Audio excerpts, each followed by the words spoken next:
गया कॉलेज शिक्षकेतर कर्मचारी संघ ने अपनी लंबित मांगों को लेकर आंदोलन का बिगुल फूंक दिया है। संघ ने साफ कर दिया है कि अब केवल आश्वासन नहीं बल्कि ठोस कार्रवाई चाहिए। जारी पत्र के अनुसार बिहार राज्य विश्वविद्यालय एवं महाविद्यालय कर्मचारी महासंघ के आह्वान पर 6 मई 2026 से 7 मई 2026 तक 2 दिवसीय सामूहिक अवकाश एवं हड़ताल की घोषणा की गई है। संघ का आरोप है कि लंबे समय से कर्मचारियों की जायज मांगें लंबित हैं और प्रशासन द्वारा कोई ठोस कदम नहीं उठाया जा रहा। इसी के विरोध में ये बड़ा फैसला लिया गया है। इस आंदोलन की सूचना राज्य सरकार, मगध विश्वविद्यालय प्रशासन, संबंधित अधिकारियों को दे दी गई है। इस हड़ताल का सीधा असर कॉलेज के कामकाज पर पड़ सकता है। कार्यालय कार्य ठप होने की संभावना, छात्रों को भी असुविधा, प्रशासनिक कामकाज प्रभावित। संघ ने स्पष्ट कहा है कि अगर मांगों पर जल्द कार्रवाई नहीं हुई तो आंदोलन और भी तेज किया जाएगा। कुल मिलाकर गया में कर्मचारियों का ये आंदोलन आने वाले दिनों में बड़ा रूप ले सकता है। अब सबकी नजर प्रशासन की प्रतिक्रिया पर टिकी है। सरकार से बहुत दिनों से बात करना चाह रहे हैं, सरकार हम पर कोई ध्यान नहीं दे रही है। 15 सूत्री मांग हमने सरकार को दिया है, हम लोग के महासंघ के द्वारा दिया गया है। उसी के आधार पर हम लोग 6 और 7 तारीख को 2 दिवसीय धरना और प्रदर्शन का कार्यक्रम हम लोग कर रहे हैं। क्या क्या है वो 15 सूत्री मांगों में? सर्वोच्च न्यायालय के आदेश, विश्वविद्यालय परिनियम समिति द्वारा निर्धारित वेतनमान के आधार पर पेंशन एवं वेतन का भुगतान किया जाए। वेतन कोषांग के मनमानी को रोक लगाई जाए।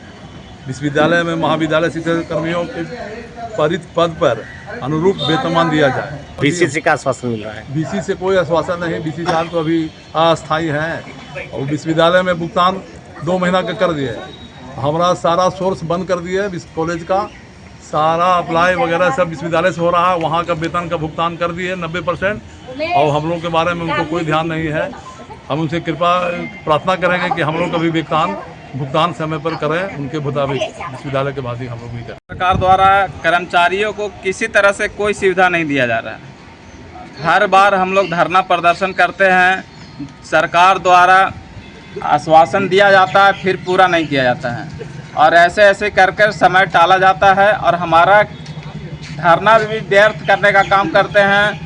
किसी तरह का सुविधा देने का काम नहीं करते हैं।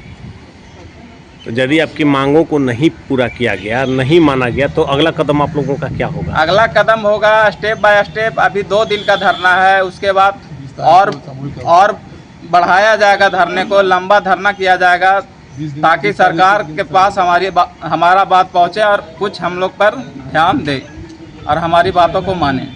मांग करते हैं कि हम लोग को शिक्षक एवं शिक्षकेतर कर्मियों को समय पे महीने हम लोग को वेतन दिया जाए और हम लोग का एक पूर्ण रूप से मांग है कि हमारी जो पुरानी पेंशन योजना है उसको लागू किया जाए, जिससे कि हमारे सेवानिवृत्ति के बाद हम लोगों को जो सुविधा हो, आर्थिक सुविधा, आर्थिक समस्याओं का जो सामना करना पड़ता है वो हम लोग को सामना नहीं करना पड़े। महासंघ का निर्देश 3-4 को हम लोग को मीटिंग था, उसमें निर्णय लिया गया था 14 सूत्री मांग का। वो 14 सूत्री मांग में बहुत सा मांग है, प्रमोशन है, वेतन है, प्रोन्नति है, आपको पेंशन है, पुराने पेंशन है, बहुत तरह का मांग उसमें 14 डीए का एरियर है और बहुत तरह का हम लोग का मांग उसमें है। इसके हम लोग को महासंघ का जो निर्देश हुआ है कि 6 और 7 तारीख को कलम बंद हड़ताल हम लोग को करना है। इस पूरे बिहार भर में जितनी भी महाविद्यालय है 230 सभी महाविद्यालय में हड़ताल आज 2 दिन रहेगा और 2 दिन के अंदर में हम लोग को कोई ऐसा कार्रवाई नहीं होगी तो आगे हम लोग महासंघ का जो ऐसा निर्देश होगा उसके मुताबिक हम लोग आगे बहुत मजबूती से कार्य को आगे बढ़ाएंगे और आगे हम लोग कदम से कदम मिला के चलेंगे।